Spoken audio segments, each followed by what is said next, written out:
Oi, amigas, boa noite. Ai, eu sempre fico com vergonha, tá? Hoje é o dia 4/30 da minha série de 30 dias falando abobrinhas da Ana Lu. E hoje eu pensei em tanta coisa pra falar e eu tô gostando tanto desse processo de falar, vou até tirar o óculos. Eu fico durante o dia pensando em tudo que eu quero falar, que eu quero registrar, deixar registrado, né? E uma das coisas que eu mais queria falar na internet era sobre o meu processo. E esses dias eu conversando sobre tudo que eu passei, e teve alguém que me perguntou o que eu fiz para acordar. E eu achei tão complexo essa pergunta que até hoje eu não respondi àquela mulher. Porque não é simplesmente uma decisão ou a outra. São várias decisões que você vai tomando que te faz acordar. E aí eu comecei a fazer um review assim, de tudo que já aconteceu na minha vida e quais foram os fatores determinantes.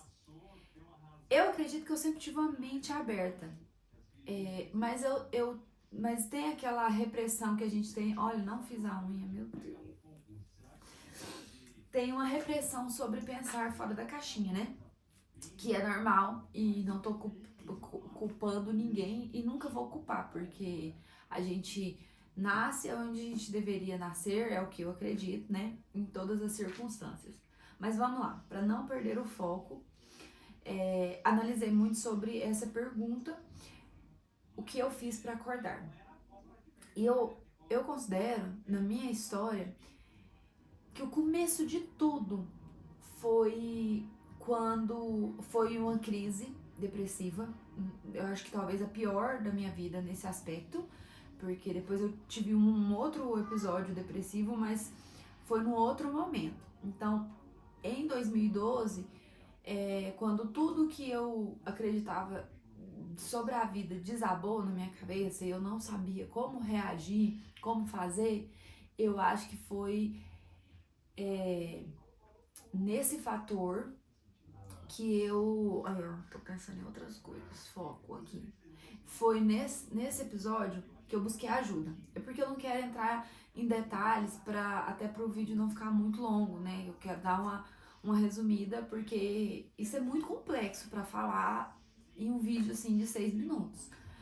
Mas pincelando, eu acho que o principal, quando tudo começou a mudar, foi quando eu fiz a primeira vez que eu fiz terapia e a psicóloga me orientou a escrever no caderno, que foi este caderno aqui, que é o meu caderno mais antigo, de 2012.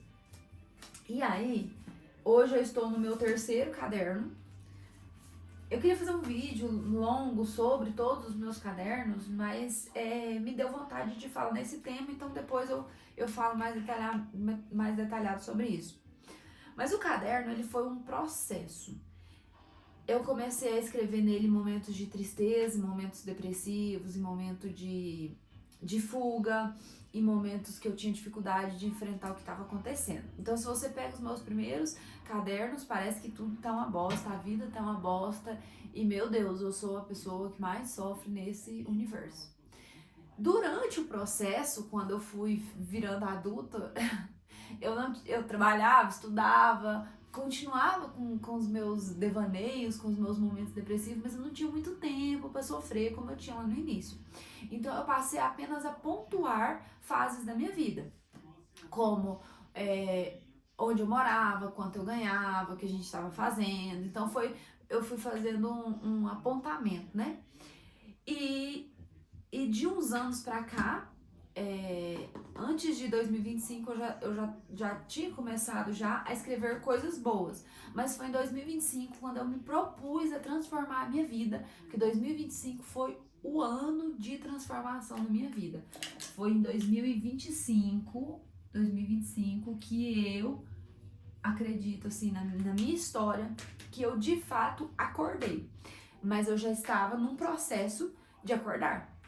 eu já vinha buscando várias coisas eu sempre fui muito aberta a assuntos espiritualistas, eu amo reiki, apesar que não tem uma coisa a ver com a outra, mas eu amo tudo assim que é esotérico. Então eu gosto de reiki, eu gosto de tarô, eu gosto de signos, eu gosto de fazer simpatias. Esse é o meu jeitinho de viver no mundo, né? Então, o que acontece? Quando eu descobri a manifestação, o poder da atração, eu fui descobrindo esses pontos, eu passei a usar a palavra ao meu favor. A escrita, que já era minha aliada, eu comecei a usar ela de uma forma mais direcionada. Lá atrás, quando a gente passou por momentos de dificuldade... Ai, amiga, vou continuar falando mais um pouquinho. Hoje o vídeo vai ficar maior, porque eu gostei desse assunto e eu tô empolgada. Lembrando que isso é um resumo, né, da minha história. Quando a gente passou por momentos muito difíceis, a única coisa que a gente tinha, assim, pra se agarrar era mentalizações. Era acreditar, então, assim, eu fazia mapas mentais de coisas que eu queria que acontecesse.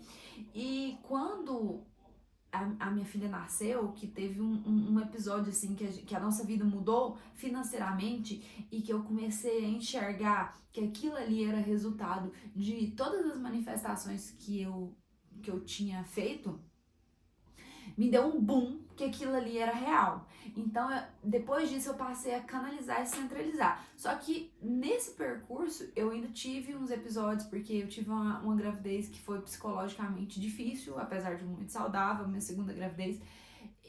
Eu fiquei muito fragilizada mentalmente. A gente estava num momento que estava todo mundo meio complicado, né, de cabeça, porque veio pós-pandemia, muitas inseguranças, muito tudo, e politicamente ficou tudo muito confuso. Então, o que acontece? Nesse episódio, eu tive mais uma queda que foi super importante para eu levantar. Sem ela, eu não teria chegado aonde eu cheguei. E aí, desse momento, eu comecei a canalizar as mentalizações. Então, eu falei, eu quero voltar a ler, porque minha filha estava sendo alfabetizada na escola, e eu falei assim, meu Deus, eu lia tanto, eu queria tanto que ela me visse como exemplo na leitura, né? Então, eu passei a me esforçar para ler mais. E eu tomei a decisão de sair das redes sociais e focar na leitura, que foi muito bom. E aí eu fiz um choque na minha mente. O ano de 2025, que eu saí das redes sociais, que eu parei de seguir um monte de páginas que estavam me influenciando nos pensamentos, porque tudo é o que a gente é o que o externo nos influencia. Eu selecionei o que eu queria ser influenciada, né? Então eu li vários livros para quebrar várias crenças, inclusive sobre dinheiro, sobre o amor e sobre o mundo, sobre a forma de enxergar o mundo e me enxergar no mundo. Então tá. Então, pra finalizar. E aí eu comecei a usar a mentalização e a lei da atração como ferramentas pra mim, como uma coisa mais direcionada e como algo mais concreto.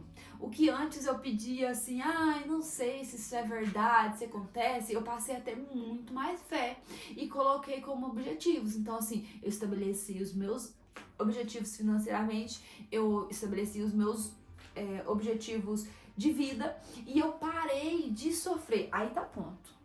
Eu parei de sofrer por coisas que eu tinha medo e passei a criar as coisas que eu queria que acontecesse. Entendendo que no momento agora, porque a gente tem que entender que o momento que você tá vivendo agora, ele é a escada pro seu momento futuro. Não adianta você que se você quiser pegar algo ali na frente, você ainda não tem estrutura para viver aquilo. Então eu vi que eu falei assim, eu estou vivendo uma fase de estágio da minha vida, do que eu quero ser no futuro. E eu passei a me divertir no processo. Eu passei a levar as coisas menos pro pessoal, ao invés de falar coisas ruins sobre mim, eu passei a falar coisas boas, ao invés de olhar minha vida como triste, amargurada, porque eu era uma dona de casa, que ficava em casa, eu passei a ver como o privilégio de ficar em casa, de ter o meu ateliê, de ter as minhas máquinas, de ter a minha escrita, e eu comecei a olhar tudo ao meu redor como um grande parque de diversões. Então, isso foi o fator fundamental da minha transformação. Eu acho que talvez esse seja o ponto que eu acordei, que eu dei talvez um salto quântico, e a minha personalidade mudou, a minha forma de ver a vida mudou, a minha forma de ver o dinheiro, e isso consequentemente atraiu mais felicidade, mais dinheiro e mais coisas boas, e melhorou meu relacionamento, melhorou a minha aparência, que eu consigo hoje me olhar no espelho e me enxergar muito melhor do que eu me via. Os meus talentos, eu vejo hoje muito mais capacidade em mim do que eu via antes. Nossa, então é isso, esse vídeo ficou enorme, mas tá valendo, porque eu tava sentindo isso no meu coração e, na verdade, eu queria falar muito mais sobre isso. Mas hoje foi um dia muito emocionante, né? O jogo do Brasil foi muito acirrado, meu Deus do céu, e quase infartei. Então é isso, eu amo falar sobre esse assunto. Esse vídeo do dia 4 é um vídeo maravilhoso. Eu quero fazer muitos vídeos sobre os meus cadernos. Esses meus cadernos são xodós. Às vezes eu tenho vontade de queimar essas páginas iniciais, só que por outro lado elas fazem parte da construção da minha história, porque nessa fase eu só escrevia coisas ruins, tanto sobre mim quanto a vida, e ler todo esse processo me faz enxergar como eu consegui mudar a minha personalidade, a minha forma de ver o mundo, a minha forma de viver no mundo. Então é isso, por hoje é só, já falei demais. Boa noite pra vocês, muito obrigada por mais um vídeo.